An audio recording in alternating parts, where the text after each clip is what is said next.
Docteur Simouds, bonjour. Merci de nous rejoindre tout d'abord. Bonjour Antoine. Alors, on va essayer de faire le point, comme je le disais dans l'intro, sur cette maladie. C'est quoi ça, la rhinopneumo, avec ce nom un peu barbare, un peu bizarre? La rhinopneumonie, c'est une maladie virale du cheval particulièrement, et qui, contrairement à ce que son nom indique, provoque rarement de la pneumonie. Donc c'est plutôt une infection respiratoire des voies respiratoires hautes, donc le nez, la gorge, la trachée. Mais ce virus, ou ces virus plus exactement, peuvent aussi causer d'autres symptômes, notamment des avortements. D'autres virus vont donner des maladies vénériennes. Et puis, le virus respiratoire peut aussi, de temps en temps, intéresser le système neurologique et provoquer des symptômes neurologiques. D'accord, là, c'est cette forme-là qui est un petit peu plus embêtante. Là. On en reparlera évidemment, on va le développer un petit peu tout à l'heure, mais c'est cette forme-là qui est un peu plus embêtante. Oui, absolument, parce qu'elle peut causer la mort de l'animal, alors que dans les formes respiratoires, les décès sont quand même très rares. Oui, parce que en fait, c'est quand même curieux, parce que quand on la nomme la rhinopneumo, on se dit tout de suite c'est un problème respiratoire et ça doit être gérable relativement facilement. Et la maladie se gère facilement ou pas? Comment ça se passe? En fait, comme toutes les maladies respiratoires, elles se transmettent essentiellement par voie aérienne, par aérosol. Un cheval qui est porteur et qui va excréter du virus va par exemple tousser, et à proximité, si un autre cheval se trouve présent, s'il inhale ces gouttelettes, le virus va passer chez lui et l'infecter. Donc en général, la période d'incubation dure à peu près une petite semaine, 2 à 10 jours. Et puis ensuite, il va faire un épisode de fièvre, comme pour toutes les maladies virales. Et puis être excréteur après, plus ou moins fort, et pendant une période qui peut aller jusqu'à 3 semaines. D'accord. Est-ce que... alors, il s'est passé, il y a un mois, 2 mois, il s'est passé ce qui s'est passé sur le site d'un jumping du côté en Espagne, je crois, si ma mémoire est bonne. C'est-à-dire qu'un cas, on a contaminé plusieurs, c'est allé très très vite. Tout le monde était vraiment très alarmé. Est-ce que ça valait le coup de s'exciter comme ça et de provoquer une telle polémique? Et puis l'arrêt du concours et la fermeture complète de toutes les épreuves. Est-ce que ça valait le coup pour cette maladie-là? Vous en pensez quoi, vous? Alors du coup, sur le site du concours qui a été principalement touché, qui était le concours à Valence, les conditions locales étaient très propices au développement du virus, puisqu'en fait, il y avait un grand nombre de chevaux qui étaient stationnés dans un endroit unique, fermé, et avec des conditions hygiéniques qui n'étaient peut-être pas aussi parfaites qu'elles auraient dû l'être, ce qui a permis la circulation du virus dans la population des chevaux présents, et une épidémie qui a progressé très vite au sein de ce groupe de chevaux. Heureusement, à partir de ce foyer d'infection, il n'y a pas eu beaucoup de cas extérieurs à ceux qui étaient présents là-bas. C'est-à-dire que les chevaux qui sont partis de ce concours, certains sont partis de façon précoce, mais arrivés chez eux, la majorité des personnes responsables de ces chevaux ont justement pris leurs responsabilités et confiné directement leurs chevaux, les ont fait soigner, ont fait le suivi. Il y a eu quelques cas de chevaux qui se sont retrouvés du coup en contact avec ces chevaux revenant d'Espagne qui ont été malades. Maintenant, ça s'est limité et cantonné justement dans ces foyers qui étaient clos. Donc, il n'y a pas eu de sortie. Tant mieux d'ailleurs. À partir de ces chevaux revenus dans leur pays, il n'y a pas eu d'autres cas contaminés à l'extérieur. Et d'ailleurs, en France, pour pouvoir faire revenir les derniers chevaux qui étaient confinés là-bas en Espagne, on a même programmé des endroits pour confiner les chevaux.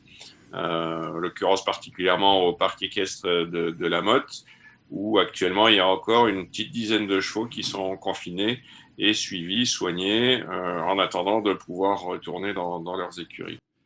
D'accord. Alors, quels sont donc on voit bien que ça a pu se propager très très vite.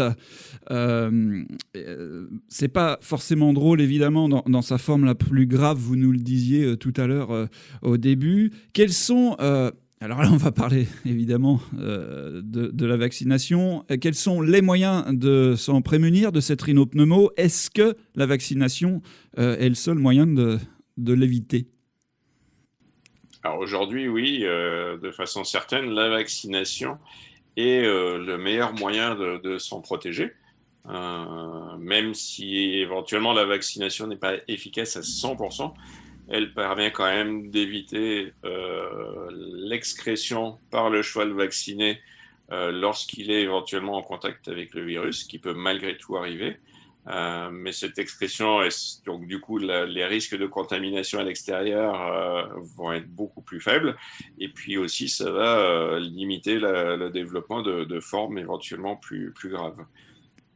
Donc la vaccination est le seul moyen aujourd'hui qu'on ait pour se prémunir et pour se protéger contre ce virus qui est présent partout. Bah oui, c'est ça, parce qu'on a l'impression que ça arrive comme un cheveu sur la soupe, mais c'est pas nouveau, c'est présent un peu partout, non? Oui, ça fait très longtemps qu'on connaît cette maladie et qu'on connaît ce virus. La classification dans les différents types de souches de virus date des années 80, 1980. Donc, on connaît bien, on sait que c'est un virus herpès, donc il a des particularités qu'ont tous les virus herpès. Beaucoup de chevaux vont être infectés sans que forcément les symptômes soient vraiment notables ou graves, en tout cas pour la vie du cheval. Donc on pourrait laisser les choses comme ça, sauf que si on ne fait rien, on va avoir d'autres épisodes d'épidémie comme on vient d'observer. La vaccination, elle, permet vraiment de limiter la propagation du virus dans la population et d'éviter d'avoir des formes graves. Alors, Frédéric, cette vaccination en France à l'heure actuelle, elle n'est pas obligatoire. Alors, elle est obligatoire aujourd'hui dans le milieu des courses. Donc, dans le milieu des courses, les premiers à avoir instauré l'obligation de vaccination était le secteur de la reproduction des trotteurs. Sont ensuite arrivés les galopeurs qui ont été très vite suivis par les trotteurs. Et aujourd'hui, donc, dans ces filières-là, la vaccination est obligatoire. D'accord. Pour les autres, c'est laissé à la discrétion des propriétaires des chevaux. Ouais, alors pourquoi pourquoi justement est-ce que c'est pas pareil dans toutes les disciplines? Pourquoi est-ce que c'est pas pareil avec tous les chevaux? Pourquoi est-ce qu'il y a une différence comme ça? Parce que je tiens à signaler que quoi qu'il en soit, on en a beaucoup moins entendu parler de la rhinopneumo dans le monde des courses, alors que c'était pratiquement la guerre dans le monde des chevaux de sport. Pourquoi c'est pas obligatoire partout? Et c'est quoi cette différence-là? Là, c'est les responsables des différentes fédérations qui ne prennent pas leur responsabilité. Ça vient uniquement de là. De façon certaine, vu les différents épisodes qu'on a eus il y a 2-3 ans maintenant, il y en a eu un premier en France qui a eu quand même assez bien de conséquences au niveau financier, puisque ça a arrêté pendant un certain temps des concours, donc limité les gains, tant des organisateurs que les participants. Ça va faire réfléchir un peu ça, non, peut-être? Ouais, mais vraisemblablement non, parce que personnellement, je m'attendais à ce qu'il y ait une évolution au niveau de l'obligation de vacciner. Ça n'a pas été le cas. Donc, seuls certains ont pris comme décision dans le sein de leur écurie ou au sein de ce qu'ils organisaient d'imposer la vaccination. Mais ça n'a pas été imposé à la majorité et les gens ont très vite oublié ce qui s'était passé et du coup il y a eu rien de fait en fait. Et puis là se représente à nouveau le même problème.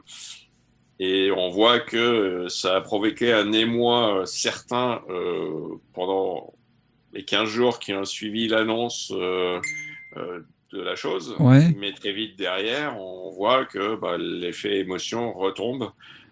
Surtout que si on suit correctement les communiqués du RESP, qui est l'organisation qui s'occupe de surveiller justement les épidémies et les différentes maladies qui peuvent se propager en France, ont très vite été rassurants en indiquant les mesures adéquates à prendre pour se protéger, pour faire attention, pour limiter la diffusion du virus. Alors justement, ils ont mis en place le RESP et tout ça. Est-ce qu'ils ont mis en place quelque chose pour faire quelque chose?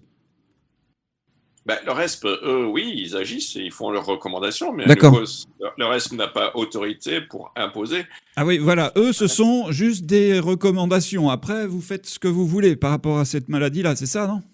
C'est ça. Alors, RESP, pour rappeler ce que ça veut dire, c'est Réseau d'épidémio-surveillance des pathologies équines. D'accord, donc eux, ils surveillent, en fait. C'est ça, on surveille, on fait des alertes, on prévient les gens à partir du moment où il y a un épisode. Et là, c'est à nouveau, il y a aucun caractère obligatoire. Donc, Ouais. Les adhérents de ce réseau sont appelés à déclarer dès qu'ils constatent une maladie qui a un caractère épidémique, de façon à ce qu'elle soit notée et qu'on puisse suivre sa propagation et alerter les gens alentour de l'émergence d'une épidémie, de façon à prendre directement les mesures pour limiter l'étendue de cette épidémie. D'accord. Vous, en tant que veto, Frédéric, quels sont, on va faire un peu de conseils pratiques aussi, quelles sont les choses ou les précautions que vous donnez à vos patients ou quand on vous appelle pour avoir des infos là, sur cette maladie, qu'est-ce que vous dites? Comment est-ce qu'on peut s'en prémunir, en plus du vaccin, donc, puisque j'imagine que vous conseillez vivement le vaccin à vos patients, qu'est-ce qu'on peut conseiller en plus? Certainement d'être vigilant quand on se rend à l'extérieur et être attentif à ceux qu'on côtoie, s'assurer qu'ils ne soient pas malades, ne pas partager des points d'alimentation et d'abreuvement avec des chevaux qu'on ne connaît pas. D'accord. De façon à limiter la contamination, parce que la contamination peut arriver à ce niveau-là. Il faut bannir ces grands bacs où tous les chevaux se retrouvaient pour aller s'abreuver. Ensuite, pouvoir être en capacité d'organiser rapidement une quarantaine chez soi. Donc, un cheval qui reviendrait d'un événement où il aurait été en contact avec un animal suspect ou malade, de façon à ce qu'il puisse être isolé rapidement pour éviter de propager la maladie dans l'effectif où il doit résider. Ouais, on disait que ça, j'ai entendu dire que c'était quelque chose qui se propageait très très vite. C'est assez impressionnant hein, dans la vitesse où ça se propage. Oui, ça se propage assez vite, mais à partir du moment où tu mets en place des règles de confinement et de distanciation, tu arrêtes la diffusion et la contamination et donc la propagation de l'épidémie. Le virus, à un moment donné, même s'il est résistant un certain temps dans le milieu extérieur, il est très facile à se débarrasser. Il est facile, la désinfection simple et le nettoyage simple suffit pour s'en débarrasser. Et si tu évites les contacts directs avec les individus malades, tu empêches la propagation de la maladie.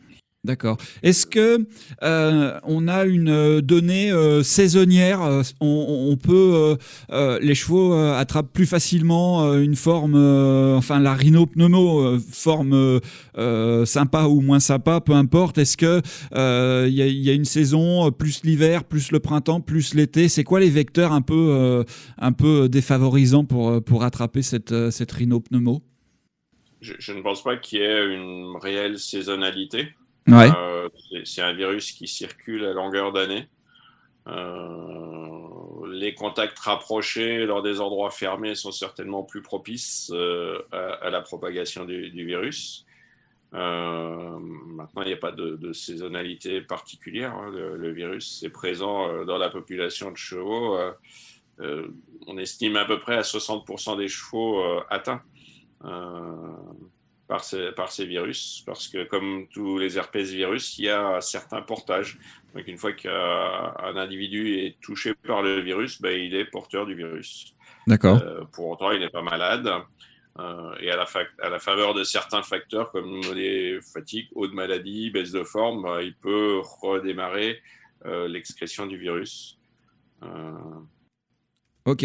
Est-ce que si malheureusement un cheval a attrapé ce virus, cette rhinopneumo, en fonction aussi effectivement des cas qui sont plus ou moins graves, quelles sont les chances d'un retour à la compétition ou comment les chevaux évoluent après? C'est très fatigant. Alors vous allez me dire, je le sais, ça dépend un peu de l'individu, mais comment est-ce qu'ils évoluent après? Un cheval malade va avoir besoin certainement de 3 semaines, 1 mois minimum pour récupérer.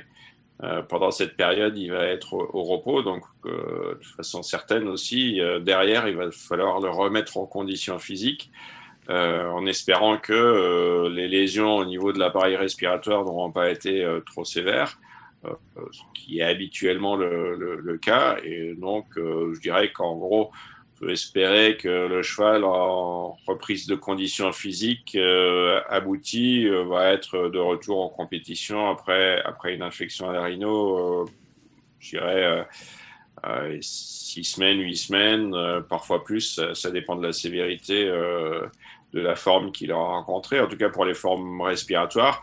Pour les formes neurologiques, là, c'est un peu plus aléatoire et puis certains ne récupèrent pas. C'est quoi les pourcents? Ouais, je vous laisse finir. Cette forme neurologique est rare, quoi. Ouais, les pourcentages entre la forme un peu plus sympa et la forme et la forme qui est moins sympa, on a plus quand même. J'ai pas les chiffres précis. Je dirais que c'est plutôt rare. D'accord. La forme neurologique est plutôt rare par rapport à la fréquence des symptômes ou des cas de rhinopneumonie respiratoire. D'accord. Et c'est pas une maladie. On n'en voit pas plus qu'avant. Pour terminer, parce que c'est vrai que l'horloge passe très vite. On voit pas plus de rhinopneumo qu'avant. Ça, il y a aucun facteur qui change à ce niveau-là. Non, par exemple, la situation actuelle en France est similaire à celle de l'année dernière à la même époque. Il y a un petit peu d'augmentation des cas dernièrement, mais qui est pas très importante. D'accord. Ok. Bon, écoutez, Dr Simons, je vous remercie. J'espère qu'on a été très clair pour ceux qui vont nous regarder sur la chaîne Cyprium. Je rappelle, Frédéric Simons, que vous faites partie des cliniques vétérinaires Animea. Vous êtes un des vétos spécialistes équins au sein de cette clinique vendéenne. Merci beaucoup, Frédéric Simons. Merci, Antoine. Merci et à bientôt. On n'hésitera pas, dès qu'on a une petite question à vous rappeler et à refaire une petite vidéo pour nos auditeurs. À très vite, Frédéric. Merci. Je t'en prie, merci.